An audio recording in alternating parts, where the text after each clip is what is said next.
ವಿಸ್ತೃತ ಚಿನ್ನದ ಮಣೆಮೈದಾನದಲ್ಲಿ ಸೂರ್ಯನು ಬಿರುಸಾಗಿ ಹೊಳೆಯುತ್ತಿದ್ದ. ಮಣೆ ಕಣ್ಣಿಗೆ ತೋರುವ ದೂರದವರೆಗೆ ಹರಡಿತ್ತು. ತುದಿಗಳ ನಡುವೆ ಒಂದು ಒಂಟೆ ನಿಧಾನವಾಗಿ ತನ್ನ ಭಾರವನ್ನು ಹೊತ್ತು ಸಾಗುತ್ತಿದ್ದ. ಮಣೆಮೈದಾನ ಶಾಂತವಾಗಿತ್ತು, ಆದರೆ ಜೀವನ ನಿಧಾನವಾಗಿ ಮತ್ತು ಸಮತೋಲಿತವಾಗಿ ಸಾಗುತ್ತಿದ್ದ. ಒಂದು ದಿನ ಅಚಾನಕ್ ಮಣೆಬಿರುಗಾಳಿ ಬಂದಿತು. ಗಾಳಿ ಜೋರಾಗಿ ಬೀಸುತ್ತಿದ್ದಿತು ಮತ್ತು ಮಣೆ ಸಣ್ಣ ಅಲೆಗಳಂತೆ ತಿರುಗುತ್ತಿದ್ದಿತು. ಇತರ ಪ್ರಾಣಿಗಳು ಹೆದರಿಕೊಂಡು ಓಡಿ ಬರುತ್ತಿದ್ದರು. ಎಲ್ಲಿಗೆ ಹೋಗಬೇಕೆಂದು ಗೊತ್ತಾಗುತ್ತಿರಲಿಲ್ಲ. ಆದರೆ ಒಂಟೆ ಶಾಂತವಾಗಿತ್ತು. ಅದು ಜಾಗರೂಕವಾಗಿ ಸುರಕ್ಷಿತ ಮಾರ್ಗವನ್ನು ಕಂಡುಹಿಡಿದು ಇತರ ಪ್ರಾಣಿಗಳನ್ನು ತುದಿಗಳ ಹಿಂದಿರುವ ಸಣ್ಣ ಸುರಕ್ಷಿತ ಸ್ಥಳಕ್ಕೆ ಕರೆದುಕೊಂಡು ಹೋದ.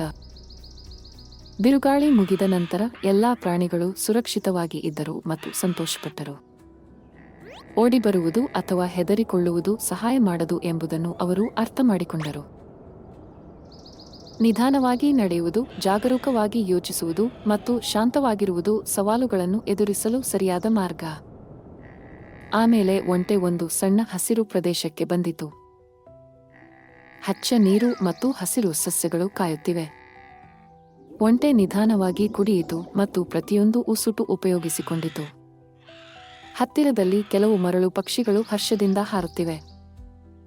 ಒಂಟೆ ತನ್ನ ನೆರಳು ಅವುಗಳೊಂದಿಗೆ ಹಂಚಿಕೊಂಡಿತು. ಪಕ್ಷಿಗಳು ಮತ್ತಷ್ಟು ಕಿಚ್ಚಾಗಿ ಹಾಡಲು ಪ್ರಾರಂಭಿಸಿದವು.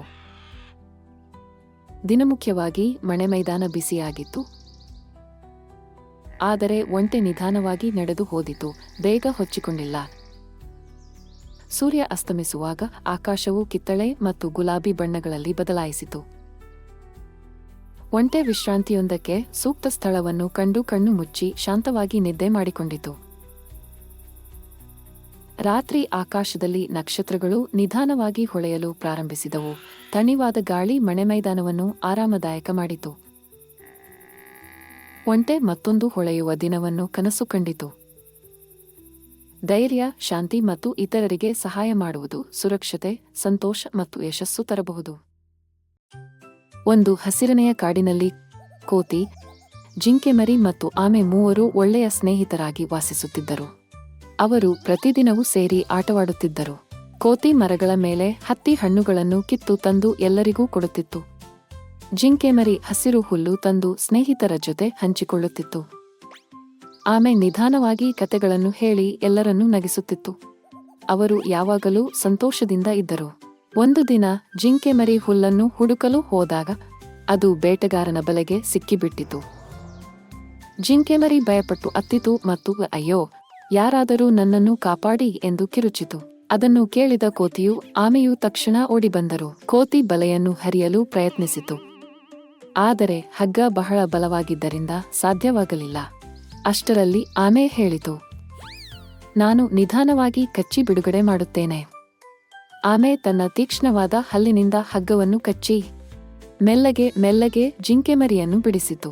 ಜಿಂಕೆಮರಿ ಸಂತೋಷದಿಂದ ಕುಣಿದು ಆಡುವಂತಾಯಿತು. ಅಷ್ಟರಲ್ಲಿ ಬೇಟೆಗಾರ ಬಂದು ಬಿಟ್ಟ. ಆಮೆ ನಿಧಾನವಾಗಿದ್ದರಿಂದ ಅವನು ಅದನ್ನು ಎತ್ತಿಕೊಂಡನು. ಕೋತಿಯೂ ಜಿಂಕೆಮರಿಯೂ ಇಬ್ಬರು ಸೇರಿ ಜೋರಾಗಿ ಕೂಗಿದರು. ಬೇಟೆಗಾರ ಭಯಪಟ್ಟು ಆಮೆಯನ್ನು ಕೆಳಗೆ ಬಿಟ್ಟು ಓಡಿಹೋದನು. ಆಮೆ ನಗುತ್ತಾ ಹೇಳಿತು, ಸ್ನೇಹಿತರಿದ್ದರೆ ಯಾವ ಸಮಸ್ಯೆಯನ್ನು ಸುಲಭವಾಗಿ ಪರಿಹರಿಸಬಹುದು. ಆ ದಿನದಿಂದ ಅವರು ಇನ್ನೂ ಬಲವಾದ ಸ್ನೇಹಿತರಾಗಿ ಜೀವನ ನಡೆಸಿದರು. ನಿಜವಾದ ಸ್ನೇಹಿತರು ಯಾವಾಗಲೂ ನಮ್ಮನ್ನು ಕಾಪಾಡುತ್ತಾರೆ. ಏಕತೆ ಇದ್ದರೆ ಯಾವ ಕಷ್ಟವನ್ನು ಜಯಿಸಬಹುದು. ಒಂದು ಕಾಲದಲ್ಲಿ ಒಂದು ಸಣ್ಣ ಗ್ರಾಮದಲ್ಲಿ ಒಬ್ಬ ದಯಾಳು ಉಪ್ಪು ವ್ಯಾಪಾರಿ ಜೀವನ ಹೊಂದಲು. ಅವನಿಗೆ ಒಂದು ಕತ್ತೆ ಇತ್ತು. ಪ್ರತಿ ಬೆಳಿಗ್ಗೆ ಅವನು ಕತ್ತೆಯ ಬೆನ್ನ ಮೇಲೆ ಉಪ್ಪಿನ ಚೀಲವನ್ನು ಹಾಕಿಕೊಂಡು ಮಾರ್ಕೆಟ್ಗೆ ಹೋಗುತ್ತಿದ್ದ. ಮತ್ತೆ ಮನೆಗೆ ಹಿಂದಿರುಗುತ್ತಿದ್ದ. ಮೊದಲು ಕತ್ತೆ ಚೆನ್ನಾಗಿ ಕೆಲಸ ಮಾಡುತ್ತಿತ್ತು. ಆದರೆ ಕೆಲವು ದಿನಗಳಲ್ಲಿ ಅದು ಸೋಮಾರಿ ಮತ್ತು ಕುಶಾಗ್ರವಾಗಿತ್ತು. ಒಂದು ದಿನ ಕತ್ತೆ ಯೋಚಿಸಿತು, ನಾನು ಪ್ರತಿದಿನ ಇಷ್ಟು ಭಾರವಾದ ಹೊರೆ ಹೊರುವುದೇನೆ, ಇದನ್ನು ಹೇಗೆ ಸುಲಭಪಡಿಸಬಹುದು. ಮುಂದಿನ ದಿನ ಅವರು ನದಿಯನ್ನು ದಾಟುತ್ತಿರಲು ಕತ್ತೆ ನೀರಿನಲ್ಲಿ ಕುಳಿತುಕೊಂಡಿತು. ಉಪ್ಪಿನ ಚೀಲ ಒದ್ದೆಯಾಗಿ ತೂಕ ಕಡಿಮೆಯಾಯಿತು. ಕತ್ತೆ ಹೀಗೆ ಹೇಳಿತು, ಹಾ, ಈಗ ನನ್ನ ಹೊರೆ ತಗ್ಗಿದೆ. ಇದನ್ನೇ ಪ್ರತಿದಿನ ಮಾಡುತ್ತೇನೆ. ಉಪ್ಪು ವ್ಯಾಪಾರಿ ಇದನ್ನು ನೋಡಿದ, ಆದರೆ ಏನೂ ಹೇಳಲಿಲ್ಲ. ಮುಂದಿನ ಬೆಳಗ್ಗೆ ಅವನು ಕತ್ತೆಗೆ ಪಾಠ ಕಲಿಸೋಣ ಎಂದು ನಿರ್ಧರಿಸಿದ. ಈ ಬಾರಿ ಉಪ್ಪಿನ ಬದಲು ಬಟ್ಟೆಗಳ ಚೀಲಗಳನ್ನು ಹಾಕಿದ. ಎಲ್ಲಾ ಸಮಯದಂತೆ ಕತ್ತೆ ನೀರಿನಲ್ಲಿ ಕುಳಿತುಕೊಂಡಿತು. ಆದರೆ ಈ ಬಾರಿ ಚೀಲಗಳು ಇನ್ನೂ ಭಾರವಾದವು. ಕತ್ತೆ ಎದ್ದು ನಿಲ್ಲಲು ಪ್ರಯತ್ನಿಸಿತು, ಆದರೆ ಸಾಧ್ಯವಾಗಲಿಲ್ಲ. ಅದು ಕಿರುಚಿತು, ಹೀ ಹಾವ್, ಸಹಾಯ ಮಾಡಿ. ವ್ಯಾಪಾರಿ ನಕ್ಕು ಹೇಳಿದ, ಸೋಮಾರಿತನ ಒಳ್ಳೆಯದು ಅಲ್ಲ. ನನ್ನ ಚಿಕ್ಕ ಕತ್ತೆಯೇ, ಪ್ರಾಮಾಣಿಕವಾಗಿ ಕೆಲಸ ಮಾಡಿದರೆ ಒಳ್ಳೆಯ ಫಲ ಸಿಗುತ್ತದೆ. ಆ ದಿನದಿಂದ ಕತ್ತೆ ತನ್ನ ತಪ್ಪನ್ನು ಅರಿತುಕೊಂಡಿತು. ಪ್ರತಿದಿನ ಚೆನ್ನಾಗಿ ಕೆಲಸ ಮಾಡಿತು. ಮತ್ತೆ ಎಂದಿಗೂ ಮೋಸ ಮಾಡಲು ಯತ್ನಿಸಲಿಲ್ಲ. ಸೋಮಾರಿತನ ಮತ್ತು ಮೋಸ ಎಂದಿಗೂ ಕಷ್ಟ ಕೊಡುತ್ತವೆ. ಮನಪೂರ್ವಕವಾದ ಕೆಲಸ ಯಶಸ್ಸು ತರುತ್ತದೆ. ಒಂದು ಹಸಿರುಗಟ್ಟಿದ ಕಾಡಿನಲ್ಲಿ ಒಂದು ಚಿಕ್ಕ ಇಲಿ ಸ್ವತಂತ್ರವಾಗಿಯೂ ಸಂತೋಷವಾಗಿಯೂ ವಾಸಿಸುತ್ತಿತ್ತು. ಅದು ಪ್ರತಿದಿನವೂ ಹೂವೊಂದಿಗೂ ಆಟವಾಡುತ್ತಿತ್ತು, ಗಾಳಿಯೊಂದಿಗೆ ಉಲ್ಲಾಸದಿಂದ ಓಡಾಡುತ್ತಿತ್ತು, ನೀರಿನಲ್ಲಿ ಈಜುತ್ತಾ ಖುಷಿಪಡುತ್ತಿತ್ತು. ಒಂದು ದಿನ ಒಂದು ದೊಡ್ಡ ಆನೆ ಕಾಡಿಗೆ ಬಂದಿತು. ಅದರ ಹೆಜ್ಜೆಗಳ ಸದ್ದು ನೆಲವನ್ನೇ ಅಲುಗಾಡಿಸಿತು ಮತ್ತು ಅದರ ಉಸಿರಾಟದ ಸದ್ದು ಕೂಡ ಗುಡುಗಿನಂತೆ ಇತ್ತು. ಉಳಿದ ಪ್ರಾಣಿಗಳೆಲ್ಲ ಭಯದಿಂದ ಓಡಿಹೋಗಿ ಅಡಗಿಕೊಂಡವು. ಆದರೆ ಚಿಕ್ಕ ಇಲಿ ಮಾತ್ರ ಶಾಂತವಾಗಿತ್ತು. ಆ ಇಲಿ ನೇರವಾಗಿ ಆನೆಯ ಬಳಿಗೆ ಹೋಗಿ ಹೇಳಿದರು, ನಮಸ್ಕಾರ ದೊಡ್ಡ ಆನೆ ಅಣ್ಣ. ಇಲ್ಲಿ ಎಲ್ಲರೂ ಒಳ್ಳೆಯವರು. ಇಲ್ಲಿ ಯಾರು ಯಾರಿಗೂ ಹಾನಿ ಮಾಡಲ್ಲ. ನೀವು ಇಲ್ಲಿ ಸಂತೋಷವಾಗಿ ಇರಬಹುದು. ಆನೆ ಸಣ್ಣ ನಗು ಹಾಕಿ ಹೇಳಿತು, ಧನ್ಯವಾದಗಳು ಚಿಕ್ಕ ಇಲಿ. ನೀನು ಧೈರ್ಯದಿಂದ ಮಾತನಾಡುತ್ತಿದ್ದೀಯೆ. ನಾವು ಇಬ್ಬರೂ ಸ್ನೇಹಿತರಾಗೋಣವೇ? ಆದ ನಂತರ ಚಿಕ್ಕ ಇಲಿ ಆನೆಗೆ ಕಾಡು ತೋರಿಸಿತು. ಅವರು ಒಟ್ಟಾಗಿ ಆಟವಾಡಿ ಸಂತೋಷವಾಗಿ ಕಾಲ ಕಳೆಯುತ್ತಿದ್ದರು. ಅವರು ಉತ್ತಮ ಸ್ನೇಹಿತರಾದರು. ಒಂದು ದಿನ ಚಿಕ್ಕ ಇಲಿ ಅಚಾನಕ್ಕಾಗಿ ಒಂದು ಆಳವಾದ ಕೊಂದಾಯಿಗೆ ಬಿದ್ದುಬಿಟ್ಟಿತು. ಅದು ಸಹಾಯ ಎಂದು ಕಿರಿಚಿತ್ತು. ಆದರೆ ಅದರ ಶಬ್ದ ಯಾರಿಗೂ ಕೇಳಿಸಲಿಲ್ಲ. ಆದರೆ ಆನೆಯ ಕಿವಿಗೆ ಮಾತ್ರ ಆ ಶಬ್ದ ಸ್ಪಷ್ಟವಾಗಿ ಬಂತು. ಅದು ತಕ್ಷಣ ಓಡಿ ಬಂದು ಚಿಕ್ಕ ಇಲಿಯನ್ನು ರಕ್ಷಿಸಿತು. ಆ ಘಟನೆ ನಂತರ ಅವರ ಸ್ನೇಹ ಇನ್ನೂ ಗಟ್ಟಿಯಾಯಿತು. ಅವರು ಪ್ರತಿದಿನವೂ ಒಟ್ಟಾಗಿ ಆಟವಾಡಿ, ಹಾಡು ಹಾಡಿ, ಕತೆಗಳು ಹಂಚಿಕೊಂಡು ಕಾಲ ಕಳೆಯುತ್ತಿದ್ದರು. ಇತರ ಪ್ರಾಣಿಗಳು ಈ ಸ್ನೇಹವನ್ನು ನೋಡಿ ಸಂತೋಷಪಟ್ಟವು. ಕಾಡಿನಲ್ಲಿ ಒಗ್ಗಟ್ಟು ಮತ್ತು ಸ್ನೇಹ ವೃದ್ಧಿಯಾಯಿತು. ಎಲ್ಲ ಪ್ರಾಣಿಗಳು ಪರಸ್ಪರ ಸ್ನೇಹದಿಂದ, ಶ್ರದ್ಧೆಯಿಂದ ಜೀವನ ನಡೆಸಲಾರಂಭಿಸಿತು. ಒಂದು ದಿನ ಒಂದು ಚಿಕ್ಕ ಮೇಕೆ ಕಾಡಿನಲ್ಲಿ ನಡೆದಾಡುತ್ತಿತ್ತು. ಚಿಕ್ಕ ಮೇಕೆ ತುಂಬಾ ಸಂತೋಷವಾಗಿತ್ತು. ಅದು ಕಾಡಿನಲ್ಲಿ ಆಟವಾಡಲು ಮತ್ತು ಹುಲ್ಲು ತಿನ್ನಲು ಇಷ್ಟಪಡುತ್ತಿತ್ತು. ಅದರ ಸಮಯದಲ್ಲಿ ದೊಡ್ಡ ಮೇಕೆ ದೊಡ್ಡ ಮರದ ನೆರಳಲ್ಲಿ ವಿಶ್ರಾಂತಿ ಪಡೆಯಲು ಬಂದಿತು. ಆದರೆ ಅದು ಸರಿಯಾಗಿ ನಿಂತುಕೊಳ್ಳಲು ಸಾಧ್ಯವಾಗಲಿಲ್ಲ. ಕಾಲುಗಳು ಸಡಿಲವಾಗಿದ್ದು ಉಸಿರಾಡಲು ತೊಂದರೆ ಆಗುತ್ತಿತ್ತು. ಚಿಕ್ಕ ಮೇಕೆ ಹತ್ತಿರ ಬಂದು ಕೇಳಿತು, ದೊಡ್ಡ ಮೇಕೆ, ನೀವು ಸಿಕ್ಕಿಕೊಂಡಿದ್ದೀರಾ? ದೊಡ್ಡ ಮೇಕೆ ಸ್ವಲ್ಪ ಚಿಂತಿತರಾಗಿ ಹೇಳಿದರು, ಹೌದು ಚಿಕ್ಕ ಮೇಕೆ, ಸ್ವಲ್ಪ ಸಹಾಯ ಮಾಡಬಲ್ಲೆಯಾ? ಚಿಕ್ಕ ಮೇಕೆ ಭಯಪಡದೆ ಬೇಗನೆ ದೊಡ್ಡ ಮೇಕೆಯ ಹತ್ತಿರ ಹೋಗಿತು. ಅದು ದೊಡ್ಡ ಮೇಕೆ ಮತ್ತು ಮರವನ್ನು ಸರಿಪಡಿಸಲು ಸಹಾಯ ಮಾಡಿತು. ದೊಡ್ಡ ಮೇಕೆ ಸಂತೋಷದಿಂದ ನಗುತ್ತಲೇ ಇದ್ದರು. ನೀವು ತುಂಬಾ ಒಳ್ಳೆಯ ಚಿಕ್ಕ ಮೇಕೆ. ನಿಮ್ಮ ಸಹಾಯವಿಲ್ಲದೆ ನಾನು ಏನು ಮಾಡಿದ್ದೇನೂ ಗೊತ್ತಿಲ್ಲ ಎಂದರು ದೊಡ್ಡ ಮೇಕೆ. ಚಿಕ್ಕ ಮೇಕೆ ಸಂತೋಷದಿಂದ ನಗಿತು. ಅದು ಯೋಚಿಸಿತು, ಎಲ್ಲಾ ಸಮಯವೂ ಒಳ್ಳೆಯ ಕೆಲಸ ಮಾಡಬೇಕು ಮತ್ತು ಸಹಾಯ ಮಾಡಬೇಕು. ಕೆಲವು ದಿನಗಳ ನಂತರ ಚಿಕ್ಕ ಮೇಕೆ ನದಿಯನ್ನು ದಾಟಲು ಪ್ರಯತ್ನಿಸುತ್ತಿದ್ದಾಗ ಸಿಕ್ಕಿಬಂದಿತು. ನದಿ ನೀರು ತುಂಬ ವೇಗವಾಗಿ ಹರಿಯುತ್ತಿದೆ. ಯಾರೂ ಹತ್ತಿರ ಇಲ್ಲ. ಆ ಸಮಯದಲ್ಲಿ ದೊಡ್ಡ ಮೇಕೆ ಬಂದು ಚಿಕ್ಕ ಮೇಕೆಯನ್ನು ನೀರಿನಿಂದ ರಕ್ಷಿಸಿತು. ಚಿಕ್ಕ ಮೇಕೆ ಸಂತೋಷದಿಂದ ನಗಿತು. ನೋಡು, ಒಳ್ಳೆಯ ಕೆಲಸ ಮಾಡಿದರೆ ಒಳ್ಳೆಯದು ತಿರಬರುತ್ತದೆ ಎಂದು ಯೋಚಿಸಿತು.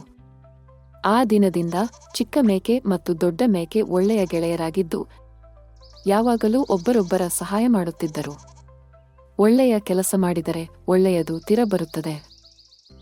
ಒಂದು ಶಾಂತವಾದ ಸಣ್ಣ ಪಟ್ಟಣದಲ್ಲಿ ಅರ್ಜುನ್ ಎಂಬ ಹುಡುಗ ವಾಸಿಸುತ್ತಿದ್ದ. ಅವನು ಕತೆಗಳನ್ನು ಬರೆಯುವುದು, ಚಿತ್ರಗಳನ್ನು ಬಿಡಿಸುವುದು ಇಷ್ಟಪಡುವವನಾಗಿದ್ದ.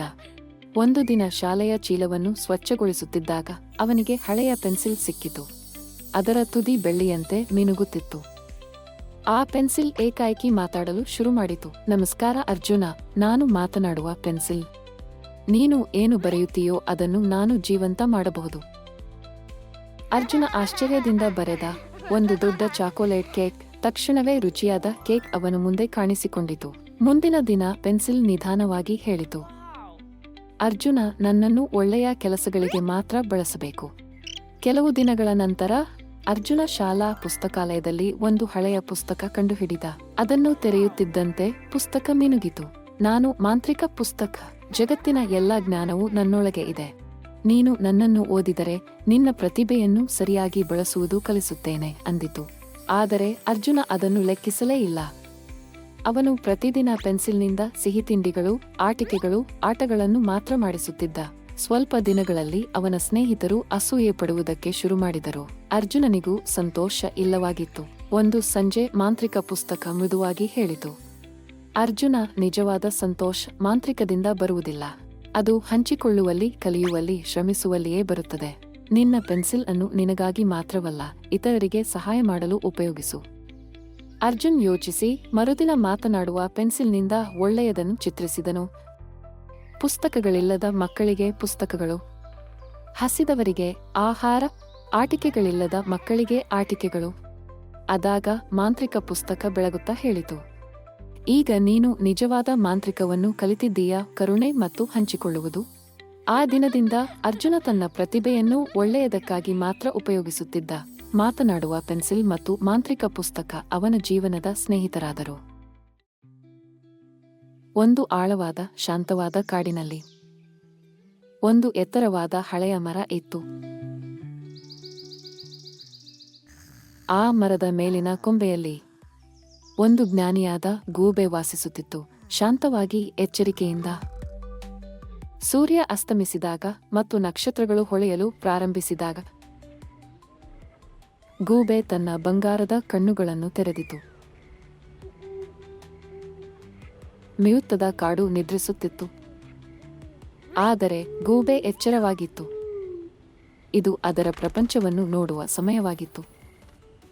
ಪ್ರತಿ ರಾತ್ರಿ ಅದು ಎಲ್ಲವನ್ನೂ ಗಮನದಿಂದ ನೋಡುತ್ತಿತ್ತು. ಒಂದು ಸಣ್ಣ ಮೊಲ ತನ್ನ ಮಗುಗಳನ್ನು ನಿದ್ರೆಗೆ ಹಾಕುತ್ತಿದ್ದಳು.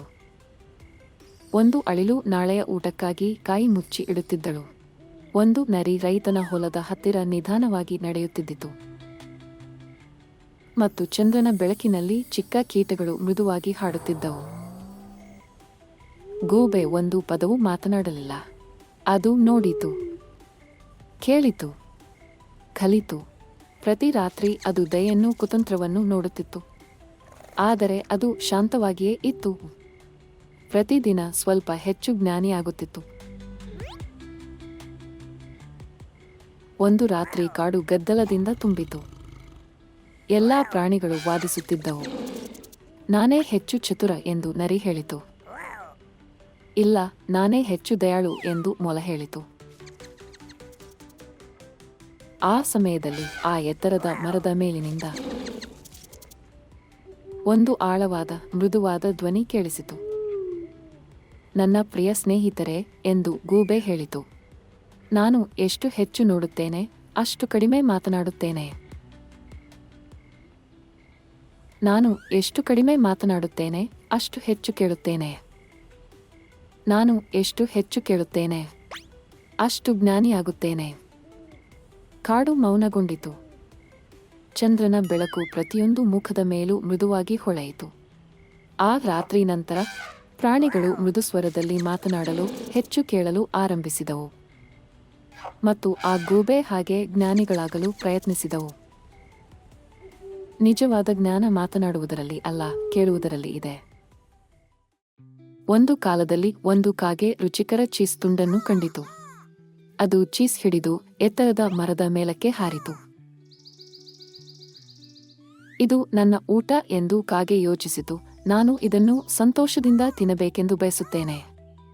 ಆ ಸಮಯದಲ್ಲಿ ಒಂದು ಚಾತುರ್ಯವಂತ ನರಿ ಕಾಡಿನಲ್ಲಿ ನಡೆಯುತ್ತಿತ್ತು. ನರಿ ಕಾಗೆ ಚೀಸ್ ಜೊತೆಗೆ ಇರುವುದನ್ನು ನೋಡಿದಾಗ ಕಣ್ಣುಗಳು ಮಿನುಗಿದವು. ಒಳ್ಳೆಯ ಅವಕಾಶ, ನಾನು ಕಾಗೆಯನ್ನು ಮೋಸ ಮಾಡಿ ಆ ಚೀಸ್ ಪಡೆಯಬಹುದು, ನರಿ ಯೋಚಿಸಿತು. ನರಿ ಮರದ ಕೆಳಗೆ ಕುಳಿತು ಸಿಹಿಯಾದ ಧ್ವನಿಯಲ್ಲಿ ಹೇಳಿದರು, ಪ್ರಿಯ ಕಾಗೆ, ನಿನ್ನ ರೆಕ್ಕೆಗಳು ಸುಂದರವಾಗಿವೆ, ನಿನ್ನ ಕಣ್ಣುಗಳು ಪ್ರಕಾಶಮಾನವಾಗಿವೆ, ನಿನ್ನ ಸ್ವರವೂ ಸುಂದರವಾಗಿರಬೇಕು. ನನಗಾಗಿ ಹಾಡುವೆನಾ? ಕಾಗೆ ಹೆಮ್ಮೆಯಿಂದ ಹೇಳಿತು, ನಾನು ಹಾಡುತ್ತೇನೆ. ನರಿ ನನ್ನ ಸ್ವರವನ್ನು ಕೇಳಬೇಕು. ಕಾಗೆ ತನ್ನ ಬಾಯಿಯನ್ನು ತೆರೆದಾಗ ಚೀಸ್ ನೇರವಾಗಿ ನರಿ ಬಾಯಿಯಲ್ಲಿ ಬಿದ್ದಿತು. ನರಿ ಚೀಸ್ ತಿಂದು ನಗುತ್ತಲೇ ಹೇಳಿದರು, ಕೆಲವೊಮ್ಮೆ ಚಾತುರ್ಯವಂತ ಕಾಗೆಗಳು ಸಹ ಸುಳ್ಳು ಮೆಚ್ಚುಗೆಯನ್ನು ಕೇಳಿ ಮೋಸಗೊಳ್ಳುತ್ತಾರೆ ಎಂಬುದನ್ನು ಕಲಿಯಿರಿ. ಕಾಗೆ ಲಜ್ಜೆಯಿಂದ ಯೋಚಿಸಿತು, ನಾನು ನನ್ನ ಹೆಮ್ಮೆಯಿಂದ ಅಸಾವಧಾನರಾಗಿದ್ದೆ, ಈಗ ಸುಳ್ಳು ಮೆಚ್ಚುಗೆಯನ್ನು ಗಮನದಿಂದ ನೋಡುತ್ತೇನೆ. ಆ ದಿನದಿಂದ ಕಾಗೆ ಒಂದು ಮುಖ್ಯ ಪಾಠವನ್ನು ಕಲಿತು.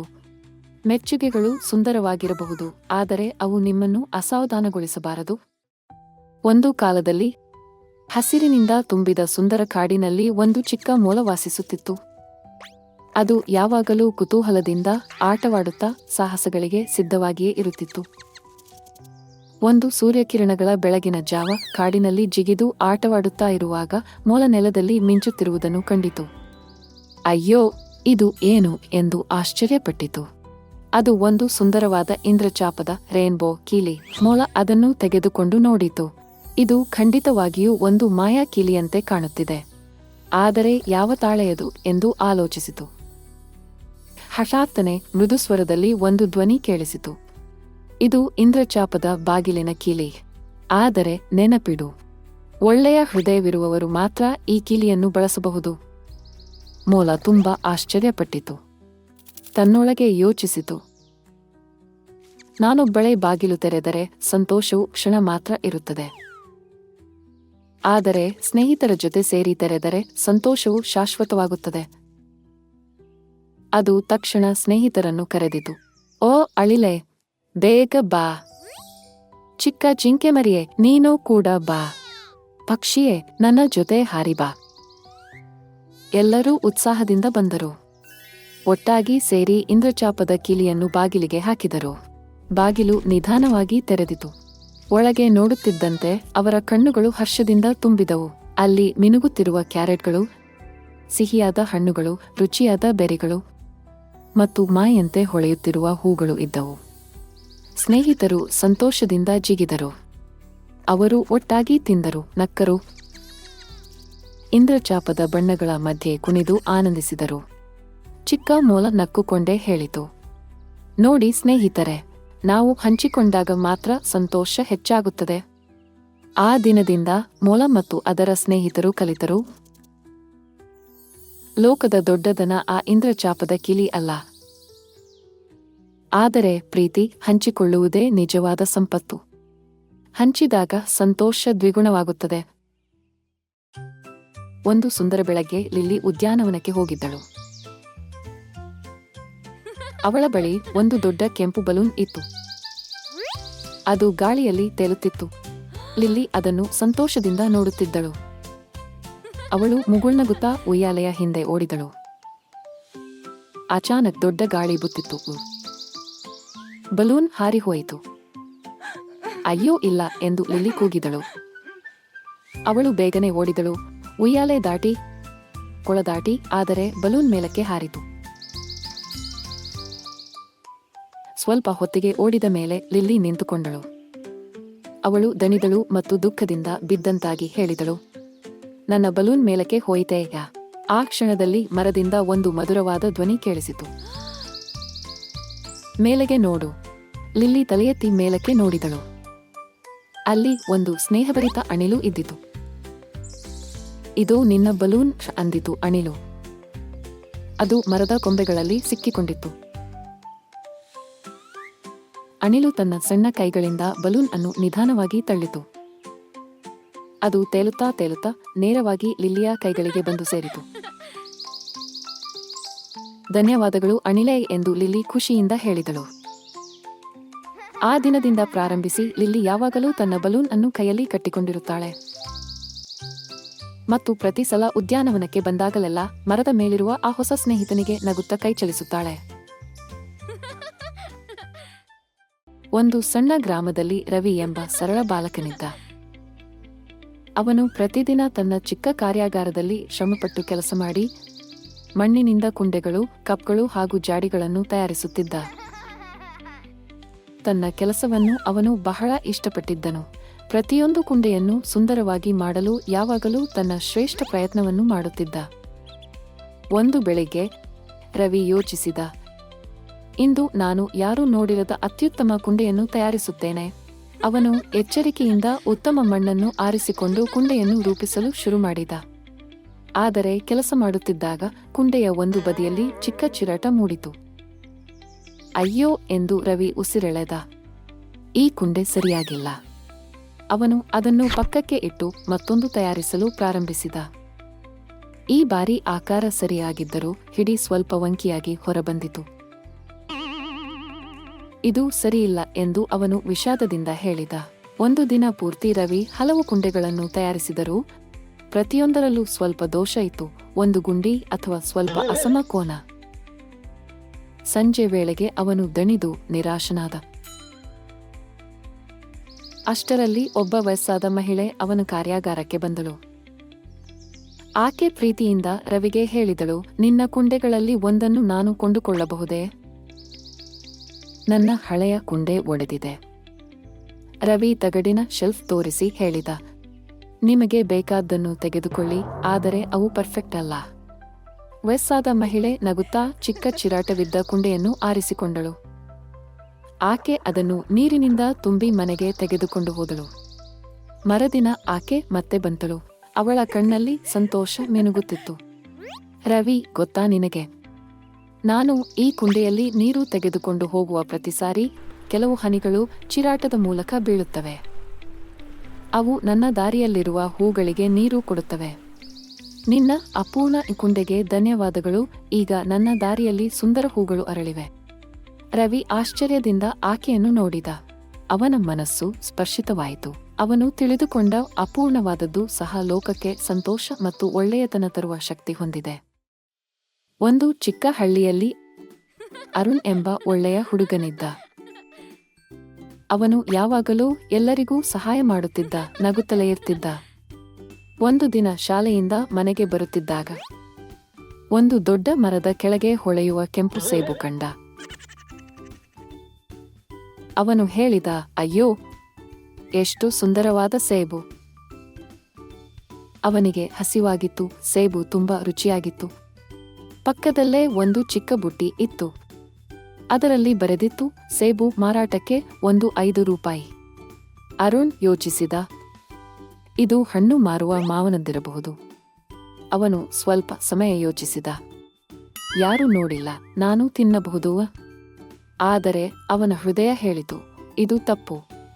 ಅವನು ತಕ್ಷಣ ಹಣ್ಣು ಮಾವನ ಬಳಿ ಹೋಗಿ ಹೇಳಿದ, ಮಾವ, ಈ ಸೇಬು ನಿಮ್ಮ ಮರದ ಕೆಳಗೆ ಸಿಕ್ಕಿತು. ಮಾವನು ನಗುತ್ತಾ ಹೇಳಿದರು, ನನ್ನ ಚಿನ್ನ ಹುಡುಗ, ನೀನು ಸತ್ಯವಾದವನಾಗಿದ್ದಿ. ಈ ಸೇಬು ನಿನ್ನದೇ. ಅರುಣ್ ಸಂತೋಷದಿಂದ ಹೇಳಿದ, ಧನ್ಯವಾದಗಳು ಮಾವ.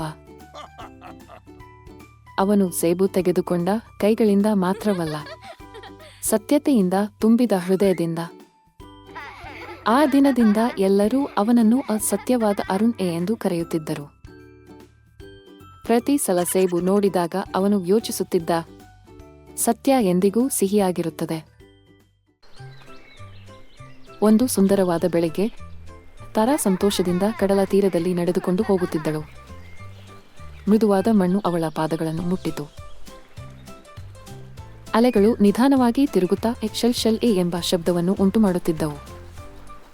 ತಾರಾಗೆ ಸಿಂಪಿಗಳನ್ನು ಸಂಗ್ರಹಿಸುವುದು ಬಹಳ ಇಷ್ಟ.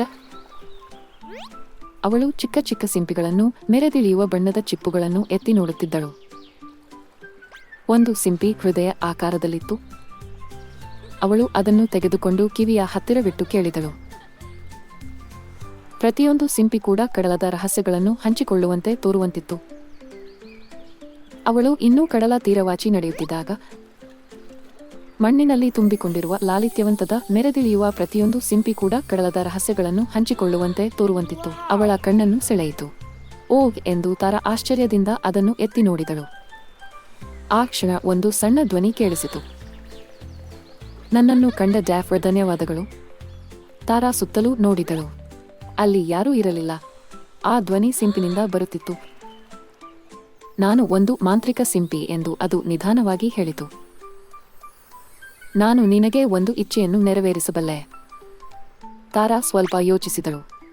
ಆಟಿಕೆಗಳು ಅಥವಾ ಸಿಹಿ ತಿನಿಸುಗಳು ಅವಳಿಗೆ ಬೇಕಾಗಿಲ್ಲ.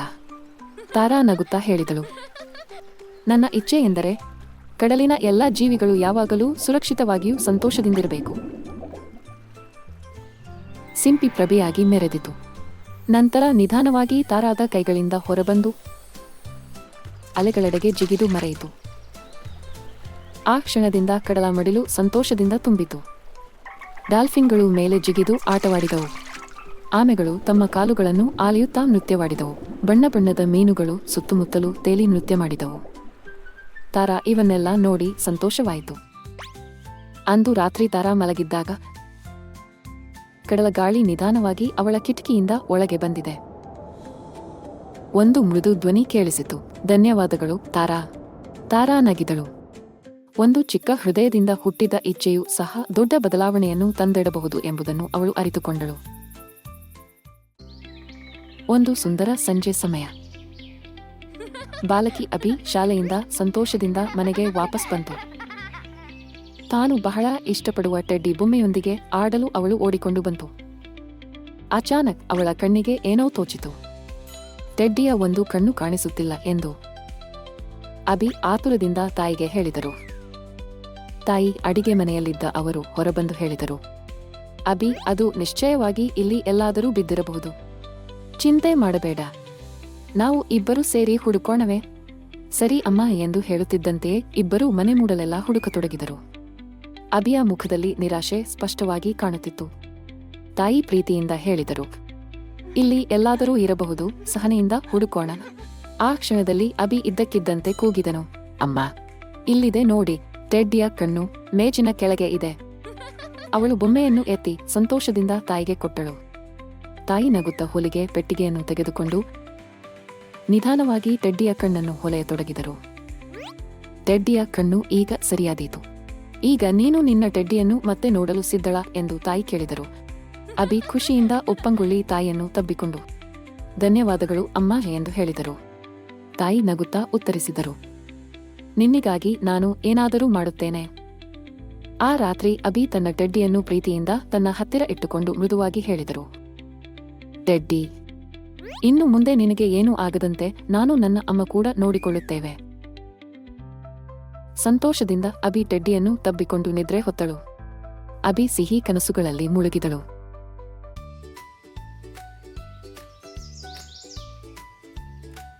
ಒಂದು ಸುಂದರ ನಗರದಲ್ಲಿ ಲಿಲಿ ಎಂಬ ಪುಟ್ಟ ಹುಡುಗಿ ವಾಸಿಸುತ್ತಿದ್ದಳು. ಲಿಲ್ಲಿಗೆ ಕುಕೀಗಳು ತುಂಬಾ ಇಷ್ಟ. ಆದರೆ ಅವಳ ತಾಯಿಗೆ ಒಂದು ನಿಯಮವಿತ್ತು, ಊಟಕ್ಕೆ ಮೊದಲು ಕುಕೀಗಳು ಬೇಡ. ಒಂದು ಸಂಜೆ ಅವಳು ಅಡುಗೆ ಮನೆಯ ಕೌಂಟರ್ ಮೇಲೆ ಬಿಸಿ ಬಿಸ್ಕತ್ತುಗಳನ್ನು ಗಮನಿಸಿದಳು. ಅವು ತುಂಬಾ ಚೆನ್ನಾಗಿ ವಾಸನೆ ಬರುತ್ತಿತ್ತು. ದುರಾಸೆಯಿಂದ ಲಿಲ್ಲಿ ಕಚ್ಚಿದಳು. ಆದರೆ ಯಾರೋ ನಡೆದು ಬರುತ್ತಿರುವ ಸದ್ದು ಅವಳಿಗೆ ಕೇಳಿಸಿತು. ಗಾಬರಿಗೊಂಡ ಅವಳು ಅರ್ಧ ತಿಂದ ಬಿಸ್ಕತ್ತನ್ನು ಕರವಸ್ತ್ರದ ಕೆಳಗೆ ಬಚ್ಚಿಟ್ಟು ಓಡಿ ಹೋದಳು. ಊಟದ ಸಮಯದಲ್ಲಿ ಅಮ್ಮ ಊಟದ ಮೊದಲು ಕುಕಿಯನ್ನು ಯಾರು ತಿಂದರು ಎಂದು ಕೇಳಿದರು. ಲಿಲ್ಲಿಯ ಕಿರಿಯ ಸಹೋದರ ಭುಜಗಳನ್ನು ಕುಗ್ಗಿಸಿದ. ನಾನು ಮಾಡಲಿಲ್ಲ. ಅವಳ ತಂದೆ ಇಲ್ಲ ಎಂದು ತಲೆಯಾಡಿಸಿದರು. ಲಿಲಿ ಸದ್ದಿಲ್ಲದೆ ಕುಳಿತು ಯೋಚಿಸಿದಳು. ನಾನು ಅದರಿಂದ ಪಾರಾಗಿದ್ದೇನೆ. ಆದರೆ ನಂತರ ವೂಫ್ ವೂಫ್,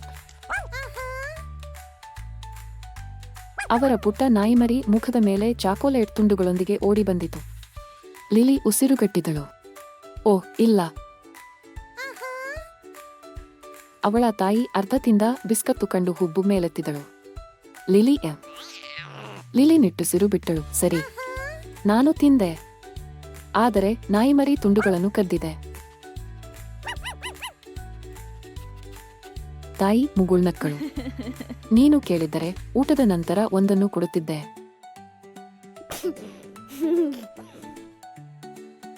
ಆದರೆ ಈಗ ಸಿಹಿತಿಂಡಿ ಇಲ್ಲ. ಲಿಲಿ ನರಳಿದಳು. ಆದರೆ ನಾಯಿಮರಿ ಬಾಲ ಅಲ್ಲಾಡಿಸುತ್ತಿತ್ತು. ಕದ್ದ ಸಿಹಿತಿಂಡಿಗಳಿಂದ ಸಂತೋಷವಾಯಿತು. ಲಿಲಿ ಕಲಿತದ್ದು ಪ್ರಾಮಾಣಿಕತೆ ಯಾವಾಗಲೂ ಕುತಂತ್ರಗಳಿಗಿಂತ ಉತ್ತಮ. ಮತ್ತು ಕುಕೀಗಳ ಬಳಿ ನಾಯಿಯನ್ನು ಎಂದಿಗೂ ನಂಬಬೇಡಿ.